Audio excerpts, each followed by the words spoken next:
Isso, pegue a sua Bíblia aí.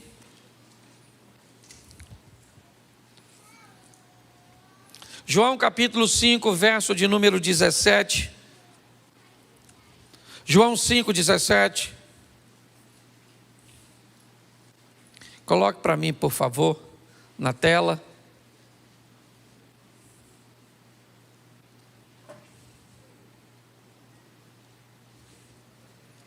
Diz assim a palavra do Senhor. João capítulo 5, verso de número 17. Isso. É João 5. Aí é João 1. Isso. Por isso que a Bíblia de papel é bom, tá vendo? Porque provavelmente você já achou. Amém? Isso. E Jesus lhes respondeu: meu Pai trabalha até agora e eu trabalho. Meu Pai trabalha até e eu trabalho. Meu Pai trabalha até e eu trabalho. E eu trabalho. E eu trabalho. Glória a Deus. Isso, o povo precisa trabalhar. Certo? Bom, inúmeras vezes quando você vai olhar Deus chamando pessoas, dificilmente você vai ver Deus chamando alguém que está à toa. Me parece que na ótica de Deus, quer que algo seja feito, peça a alguém que está ocupado. Porque se alguém está desocupado, alguma coisa tem. Ele pretende chamar Moisés para libertar o povo. E Moisés está trabalhando quando tem a visão da sarça. Ele pretende chamar Gideão, ou um libertador, para libertar o povo dos midianitas. E ele pega um cara que está malhando o trigo no lagar. Ele quer um rei para Israel. E tanto Saul está procurando, né, os animais de seu pai, quanto Davi está trabalhando. Aliás, quando Samuel chega na casa de Jessé para ungir o rei, o único filho de Jessé que está trabalhando é Davi. E Deus disse: olha, ninguém come nada antes do trabalhador chegar. Mas hoje eu quero falar de Eliseu. Um indivíduo que foi chamado, é verdade, para substituir nada menos, não vou dizer substituir, mas para dar sequência ao trabalho, né, ao ministério de Elias. E ele também estava trabalhando. E hoje eu quero te mostrar que a vida, inevitavelmente, ela vai requerer de você esforços, posicionamentos, ações, que vão gerar para você resultados. Muitas vezes, as pessoas ficam buscando resolver alguns problemas, mas não vão na fonte do problema. Então acabam vivendo apenas paliativos e muitas vezes vivenciando ciclos. A vida de algumas pessoas parece um looping. Ou seja, hoje ela está bem e ela vai indo bem, mas de repente ela volta novamente numa crise, num afastamento, ela volta num problema. São casamentos vivendo isso o tempo inteiro, nunca conseguem uma constância. E eu quero mostrar hoje, na trajetória do profeta Eliseu, como as coisas aconteceram e pegar alguns exemplos para aplicarmos no nosso cotidiano. Deixa eu te explicar. Quando nós queremos que alguns princípios bíblicos eles se cumpram na nossa vida, o mundo espiritual, apesar da palavra ser poderosa, e nós aprendemos isso e muito, que há poder na nossa palavra, o mundo espiritual, ele não respeita simplesmente o que nós falamos. O mundo espiritual respeita o que nós fazemos. Eu não sei se você lembra, quando alguns tentam expulsar um demônio, utilizando a metodologia do apóstolo Paulo, eles ficaram olhando como Paulo expulsava um demônio, e quando um demônio apareceu, eles usaram o mesmo método de Paulo. E o demônio disse para eles: Paulo, eu sei quem é. Aquele que Paulo diz, eu também sei. Mas e vocês? Quem vocês são? Então é muito importante você e eu entendermos que a nossa vida está aguardando decisões, posicionamentos, posturas, que podem nos levar para um lugar. Como eu sempre digo, futuro para nós não é um tempo, futuro para nós é um lugar. E para que lugar eu estou indo? Basta eu olhar o que eu estou fazendo, como é que eu estou me posicionando. Quando nós vamos olhar para Eliseu, eu vou pegar desde o momento que ele aparece, vai ser rapidinho, 5 tópicos, bem rapidinho, para que você entenda. Eu só preciso que coloque aqui, nós estamos com algum problema aqui? Não?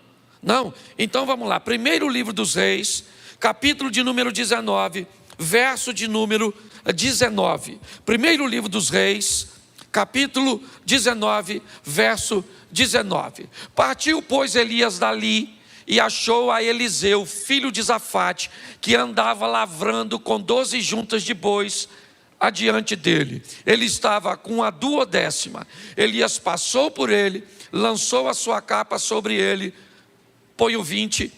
Então deixou ele os bois, correu após Elias e disse: deixa-me beijar meu pai e a minha mãe, então eu te seguirei. E ele disse: vai e volta, porque te tenho eu feito. Por que te tenho eu feito? Vamos lá. Deixou esse os bois. Isso aí. Voltou, pois, atrás dele, tomou as juntas de bois, os matou e com os aparelhos dos bois cozeu as carnes, deu ao povo, comeram. Então se levantou, seguiu Elias e o servia. Preste atenção. Esse é o momento que o nome de Eliseu aparece na Bíblia pela primeira vez. O momento em que Elias entra no campo que Eliseu está trabalhando e Eliseu vai receber, o chamado ministerial. Mas preste atenção, quando ele recebe o chamado, ele tem o que Deus deu para todo mundo: livre-arbítrio. É importante nós entendermos isso. Eu expliquei isso num videozinho meu do Instagram, deixa eu só pincelar um pouquinho nisso. Cuidado para não, na hora do evangelismo ou na hora do confronto, não ensinar pessoas de forma errada. Todas as vezes que você disser que Deus proibiu alguma coisa de ser feita, entenda: se Deus proibiu, Ele é o soberano. Se Deus diz que o homem não pode fazer, o homem não faz, mesmo que tente, porque Deus é soberano. Uma coisa é o que Deus diz que não pode, outra coisa é o que Deus diz que não deve ser feito. Cuidado para não misturar isso. Deus diz: o homem não vive para sempre. Tenta. O homem é obrigado a envelhecer. Ele pode acessar métodos, ele pode acessar produtos que inibam, que diminuam o envelhecimento, mas ele não pode anulá-lo. Deus disse: o homem não vive sem oxigênio. Tenta. Deus disse: o homem não vive embaixo d'água, o homem não voa. Ele pode construir equipamentos para voar, mas tudo aquilo que Deus disser que o homem não faz, o homem não faz. Qual é o problema? É o livre-arbítrio. É aquilo que Deus diz que o homem não deve. O homem pode matar, sim ou não? Sim ou não? Claro que pode, porque se ele não pudesse, ele não matava. Ele pode roubar? Ele pode fazer o que quiser com o corpo dele? Claro que pode. Ele não deve. Esse é o grande problema. Nós precisamos entender que o que Eliseu vai receber no campo que ele trabalha é o que eu recebi um dia. Aliás, o que eu recebo todos os dias: o direito de decisão. Elias passa no campo onde Eliseu está trabalhando e convida Eliseu a deixar tudo aquilo e seguir-te. Nesse momento, Eliseu tem o direito Porque preste atenção, decisão é sua. Deus não decide por você, seus pais não decidem por você, seu cônjuge não decide por você, o pastor não decide. A decisão ela é sua. Você precisa entender isso. Tudo começa com decisão. A história de Eliseu é quando Elias entra no campo e diz para ele: Deus está te chamando. E ele poderia dizer: não vou, pode ir embora que eu vou continuar aqui com a minha vidinha. E ele tinha todo o direito de escolher isso, e ele poderia arcar com aquilo que escolheu. Se você não conhece a história, vai ver a história de um camarada que pede para não morrer, quando Deus disse que ele deveria morrer. E você vai ver qual foi as dores que Ezequias viveu, que não precisava ter vivido, no período de 15 anos que ganhou de vida.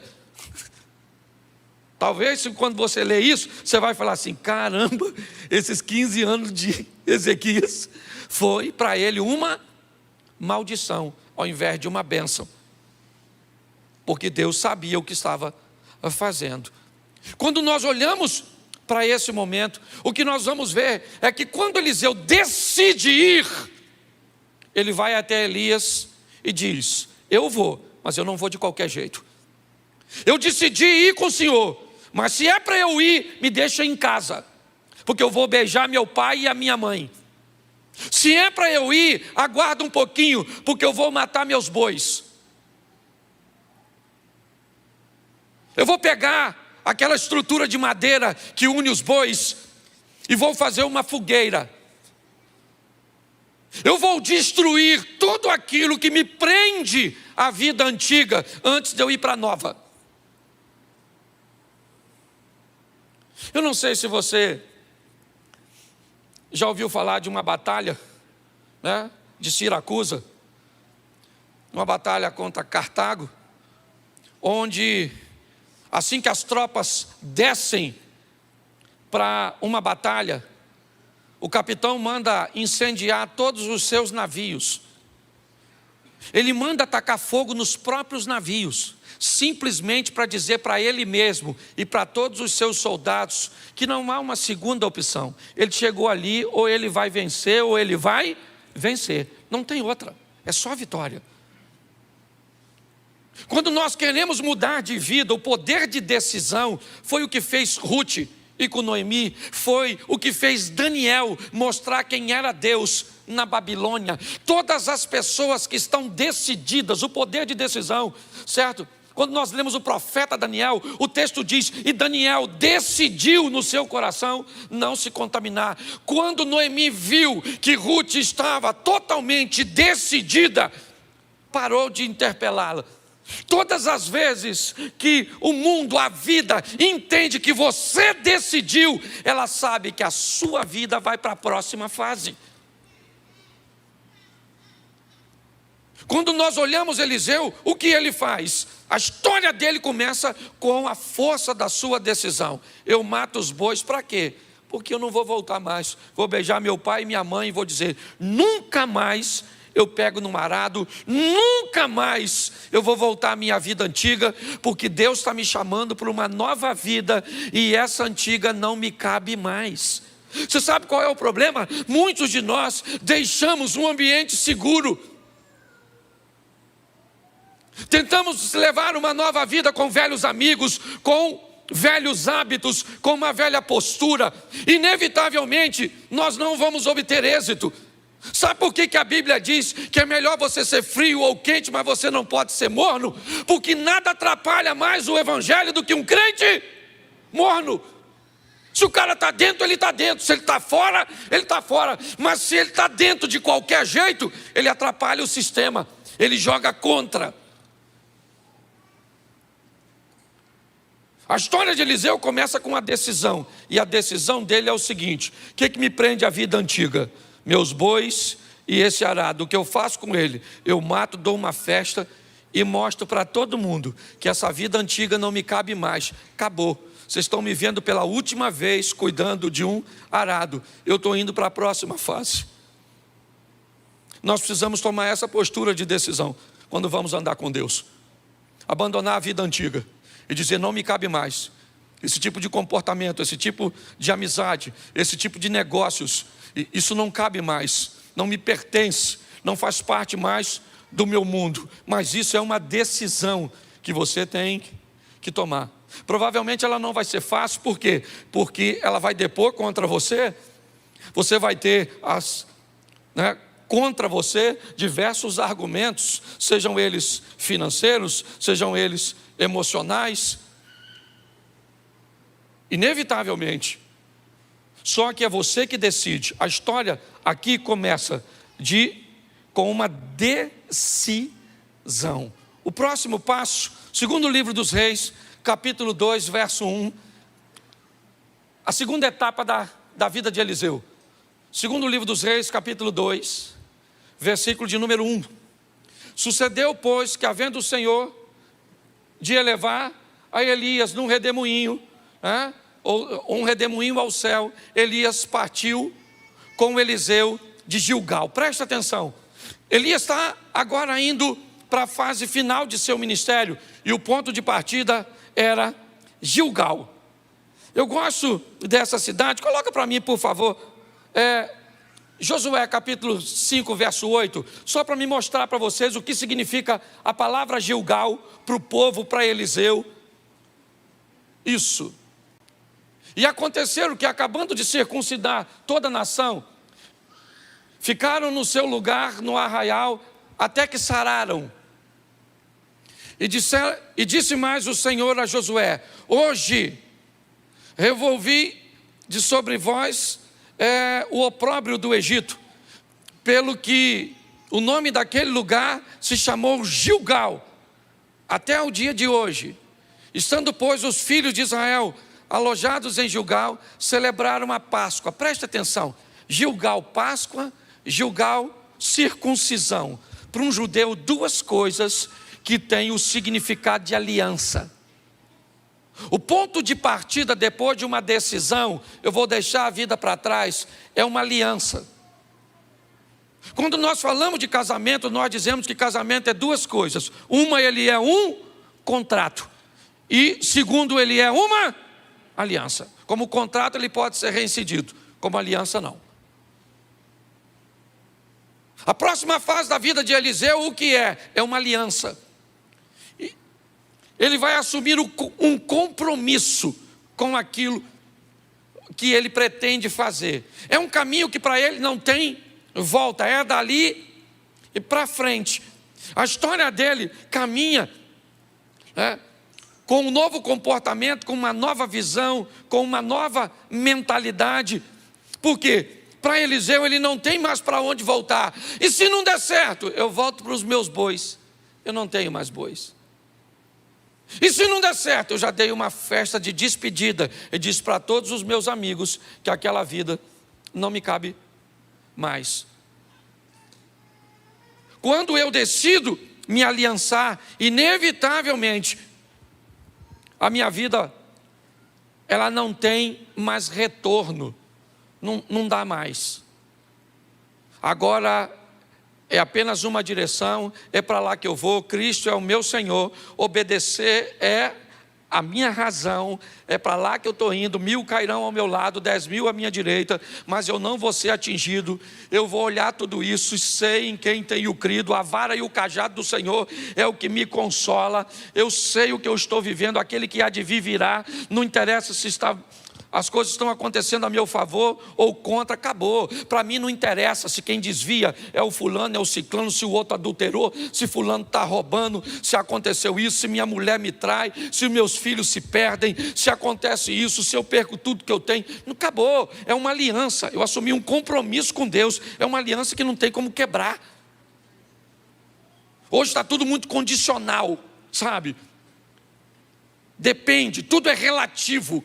Depende muito, sabe? Quais são as variáveis? Não, querido. O que Eliseu faz é uma aliança. Gilgal traz a representação de uma aliança. Circuncisão e Páscoa, ok? É aquilo que Davi olha quando vai enfrentar o gigante. Todo mundo está olhando para o gigante. Davi olha para a circuncisão. Todo mundo tem medo do gigante. Ele é grande, ele está bem armado, ele é poderoso. Nossa, ele é um perigo. Davi diz: quem é este incircunciso para desafiar o exército do Deus vivo? Eu vou matar ele. Por quê? Porque ele é forte, grande, mas eu tenho aliança com o Todo-Poderoso. Pessoas que têm alianças, elas vivem de forma diferente. Seu ambiente de fé é mais seguro. São pessoas que sofrem, é verdade. São pessoas que muitas vezes perdem, porque sofrimento e perda fazem parte da vida. É assim que funciona. As pessoas aliançadas, você pode notar, aconteça o que acontecer, ela está firme. Não interessa se ela está. Eu me converti em 1992. 1992. E pode dizer para você, até aqui me ajudou o Senhor. Eu nunca me desviei, nunca me envolvi num escândalo, nunca fiz nada, porque eu fiz uma aliança. Eu não tenho para onde voltar. Em 1992 eu deixei todos os meus amigos, eu parei de beber. Eu parei de fazer uma série de coisas. E as pessoas ficavam olhando e diziam assim: é só uma questão de tempo até ele voltar atrás. O que eles não sabiam é que eu tinha matado meus bois e eu não tinha para onde voltar. A sua vida está esperando você tomar uma decisão. Que decisão é essa? De fazer uma aliança. É isso que Eliseu faz. Gilgal é o ponto de partida. Eu me aliancei. Enquanto você não estiver disposto a fazer uma aliança com outra pessoa, não se case. É assim que funciona. Quando você vai assumir um compromisso, você tem que colocar isso, né, como prioridade. Nós olhamos para a vida deste homem, você vai ver para onde ele está indo. Bom, então eu já falei com você que a coisa começa na decisão e agora passa pela aliança. Vamos ver o terceiro ponto, versículo 2, segundo livro dos Reis, 2:2. Põe para mim, por favor.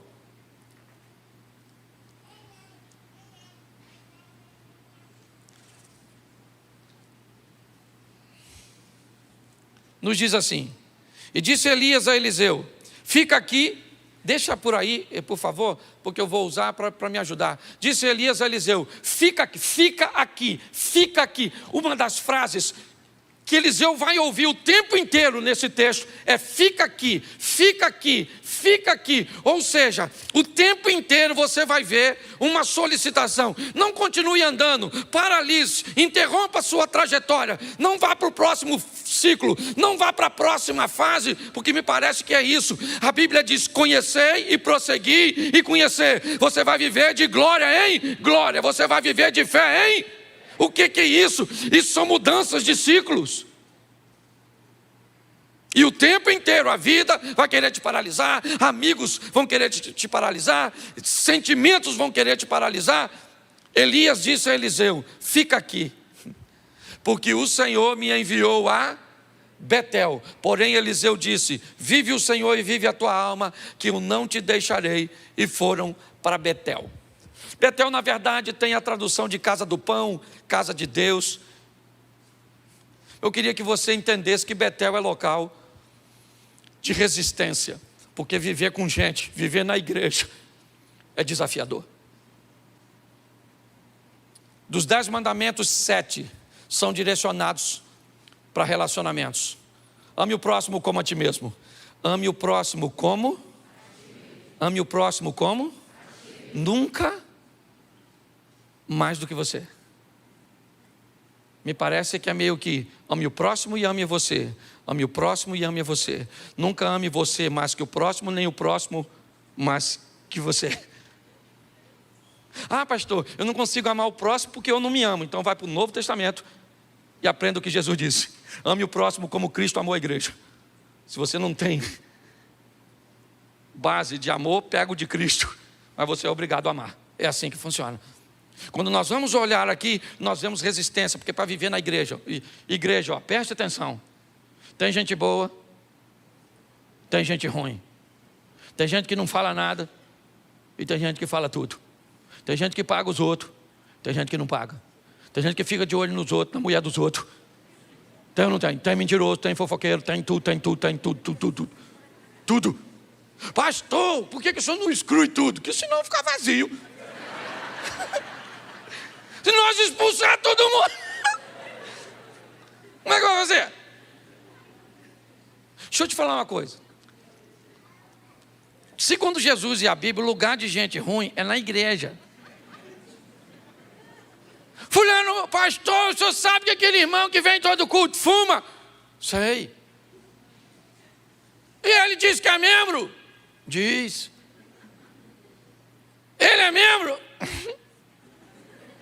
Acho que não, mas não fala para ele não. Porque de repente ele pode ir embora. Mas não é melhor ele ir? Ele não defama, não. A igreja é um rio de água viva. A igreja é do Senhor. Ninguém defama a igreja. Não, ela pode até ficar só se não houver postura e posicionamento. É assim que funciona. Ah, a pessoa tem que parar de mentir para aceitar Jesus. Não, ela tem que aceitar Jesus mentindo. E aí o Espírito Santo vai falar: ô, Pinóquio, de uma figa, muda de postura. Entendeu? O cara tem que, ela é mulherenga e vem para a igreja. Deixa o cara aí. Não pode ver uma mulher que ele entra em modo conquistador, já viu? Tem uns irmãos na igreja assim. E olha, uma mulher faz assim, ó. Ele está assim, ó. Mostra o relógio, sacode a chave do carro, estufa o peito, parece um sabiá. O que é isso? Modo conquistador. Se essa pessoa... Gente, deixa a turma aqui. Se não mudar aqui, vai mudar. Onde? A psicóloga está morrendo de rir, porque já identificou 200. Igreja, presta atenção. Primeiro, decisão, depois aliança, terceiro, resistência, meu filho. A chapa é quente, o bagulho é doido. Você lida com gente que diz que você é uma bênção e ali fora está descendo o sarrafo no você. Irmão, a paz do Senhor. E você, a paz do Senhor, querido. Você não sabe se você é cínico, se você é amoroso. Você não sabe quem você é. Porque tem que ser resistente, tem que ser. Senão, vá para o inferno. A chapa é quente, meu filho. Eu gosto de Eliseu porque tem que passar por Betel. Casa do pão, casa de Deus. Lugar de desafio. Gente que era para trabalhar no mesmo propósito. Tem inveja de quem está fazendo? Onde já se viu isso?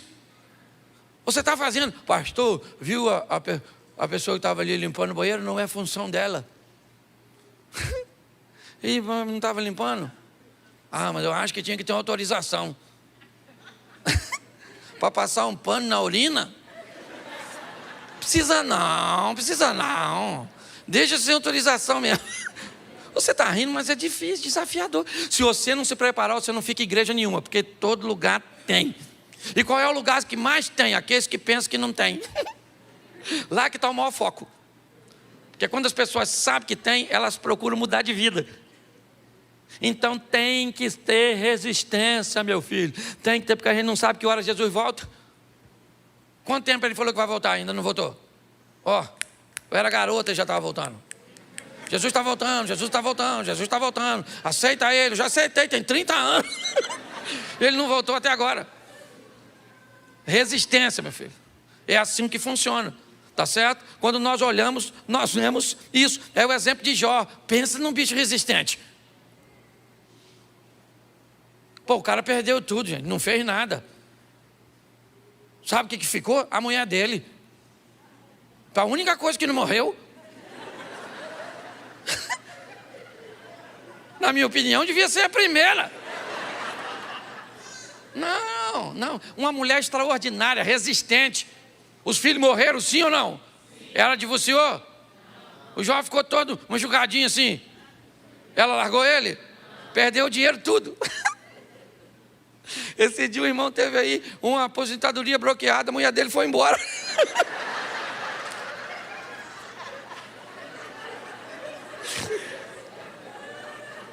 Oh, meu Deus, me dá sabedoria para ser pastor.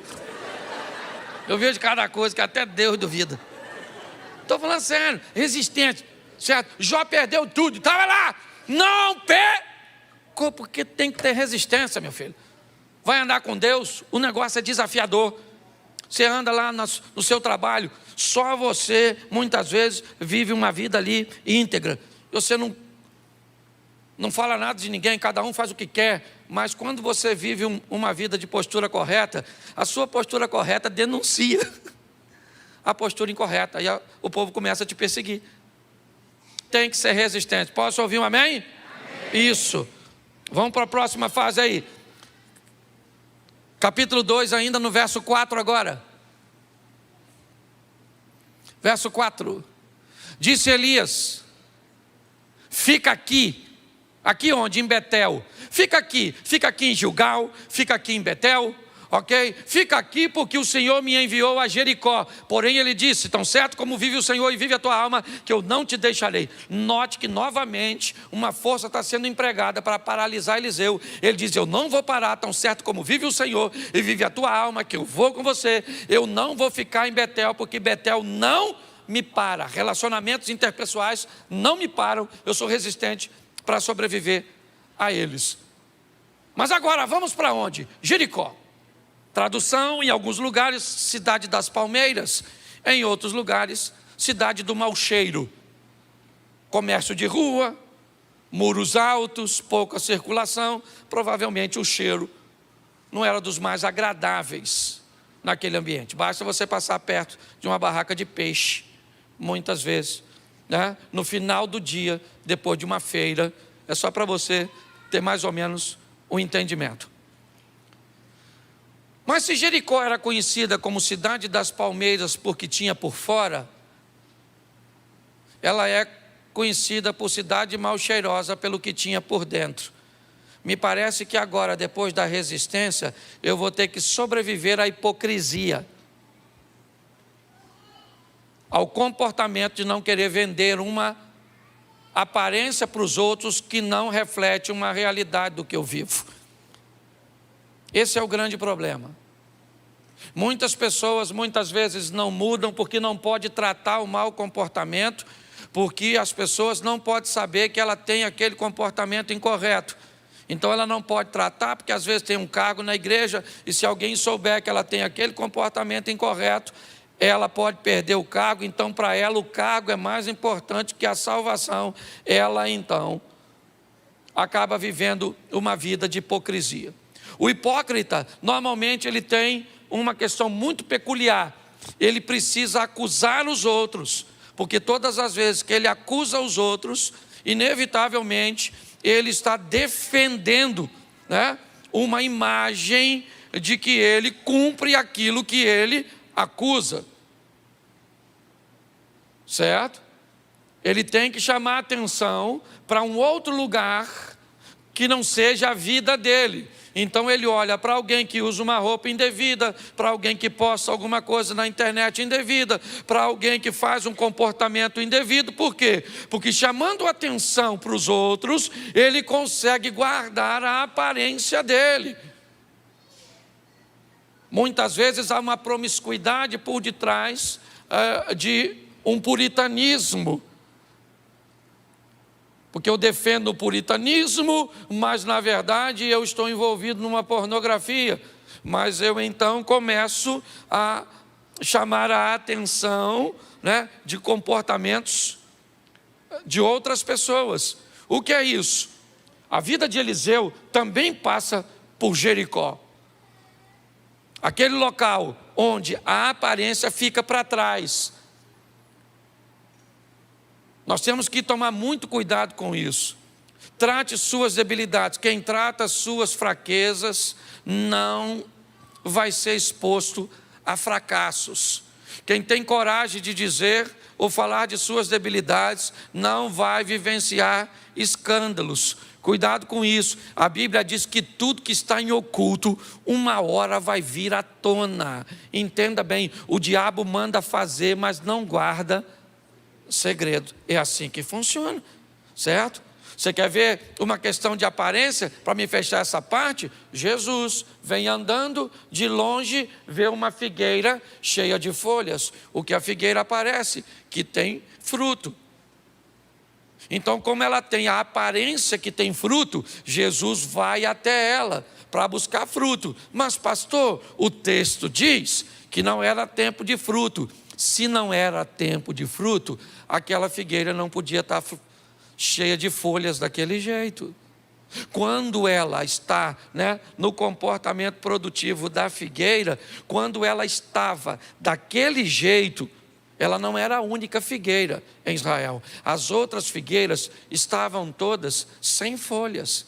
Aquela figueira estava cheia de folha, então ela passava uma mensagem, ela transmitia uma aparência que ela tinha fruto. Jesus vai até elas e quando ele chega lá, o texto diz que Jesus procura fruto e não tem, porque não era tempo de fruto. Se não era tempo de fruto, por que ela está aparentando que tem?